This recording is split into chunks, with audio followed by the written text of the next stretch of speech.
కనబరుస్తోంది. Postal ballot లో TVK ఒక స్థానంలో మాత్రమే లీడ్ లో ఉన్న వాతావరణం ఉంది. ఈవీఎం కౌంటింగ్ తర్వాత ఎలా ఉంటుందో మనం చూడాలి. ఇక అస్సాం, పుదుచ్చేరిలో ఎగ్జిట్ పోల్ సంచలనాలకు తగ్గట్టుగానే కొంత ట్రెండ్స్ అలాగే కనిపిస్తున్నాయి. కేరళలో కూడా అదే ట్రెండ్ కనిపిస్తోంది.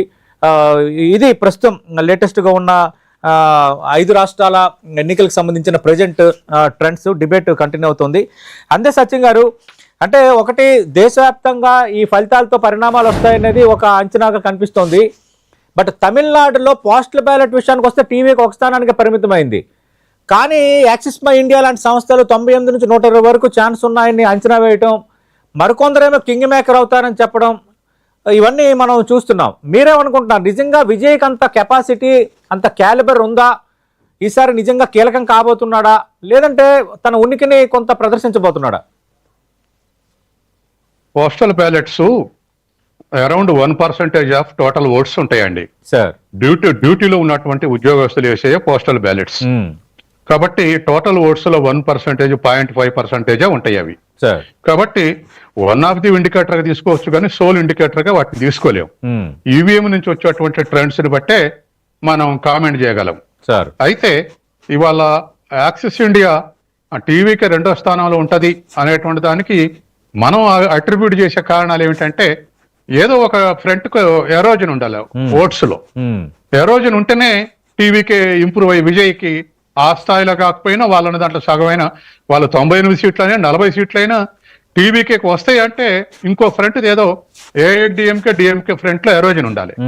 నేను అనుకోవటం ఏంటంటే, ఏఐడిఎంకే బీజేపీ తోటి పొత్తు పెట్టుకుంది కాబట్టి తమిళనాడులో నార్త్ వ్యతిరేక పాలిటిక్స్, హిందీ వ్యతిరేక పాలిటిక్స్, బీజేపీ వ్యతిరేక పాలిటిక్స్ తమిళనాడులో కొనసాగుతున్నాయి చిరకాలంగా.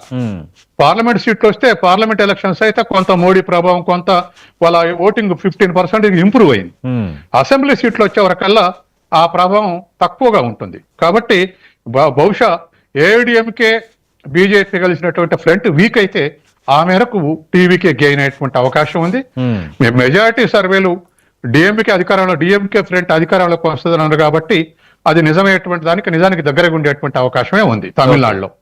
సరే, ఎగ్జిట్ పోల్స్ ప్రథమ రోజు ప్రకటించినప్పుడు ఇన్ ఫేవర్ ఆఫ్ డిఎంకే ప్రకటించినాయి. రోజులు గడుస్తూ ఉంటే దీంట్లో సోషల్ మీడియా కూడా చేరి దాన్ని ఇంకా కలగాపులగం చేసి అసలు ఈ ఎగ్జిట్ పోల్స్ నమ్మొచ్చా లేదా అనే కాడికి వచ్చారు జనం. అందుకని ఇవాళ ఉన్నటువంటి ఇప్పుడు పోస్టల్ బ్యాలెట్ ట్రైనింగ్స్ అయితే ఫస్ట్ ఎగ్జిట్ పోల్స్ పోలింగ్ అయిన తెల్లారు ఏమి ప్రకటించిందో దానికి దగ్గరగా అవుపడుతున్నాయి. అట్లాగే కేరళ విషయానికి వస్తే 50-50 అవుపడుతూనే ఉన్నాయి. ఎందుకంటే 65-60 సీట్స్ మధ్య 5 సీట్స్ బీజేపీ అంటే ఎగ్జిట్ పోల్స్ కూడా అవే ప్రకటించినాయి. ఆ నిష్పత్తులనే ఇవాళ పోస్టల్ బ్యాలెట్స్ కూడా ఉన్నాయి. రేపు ఈవీఎం కు ఏ రిజల్ట్ వస్తుందని చెప్పినాయో ఆ రిజల్ట్ అనుగుణంగా ఇవాళ పోస్టల్ బ్యాలెట్స్ కూడా అదే పద్ధతిలో ఇవాళ వచ్చినటువంటి ఓట్స్ మనకు అవుపడుతున్నాయి. తర్వాత బెంగాల్ విషయానికి వచ్చినప్పుడు బెంగాల్ కూడా నెక్ టు నెక్ ఫైట్ నడుస్తుంది. దరిదాపు ఈక్వల్ నియోజకవర్గాల్లో టీఎంసీకి బీజేపీకి ఈ పోస్టల్ బ్యాలెట్స్ వస్తా ఉన్నాయి. కాబట్టి మనం డిబేట్ చేస్తున్నటువంటి అంశాలకు దగ్గరగానే పోస్టల్ బ్యాలెట్స్ ట్రెండ్స్ ఉన్నాయి. కానీ అసలు మనం సైంటిఫిక్ గా కన్సిడర్ చేసేది మాత్రం ఈవీఎం ఓటింగే. సామాన్య ప్రజలు, అన్ని వర్గాల ప్రజలు, అన్ని కులాల ప్రజలు, తర్వాత కామన్ మ్యాన్ ఓటింగ్ చేసేది ఈవీఎంలే. కాబట్టి ఆ ట్రెండ్స్ మనం ఒక 2-3 రౌండ్స్ లో చూస్తే మనకు అర్థమైపోతుంది.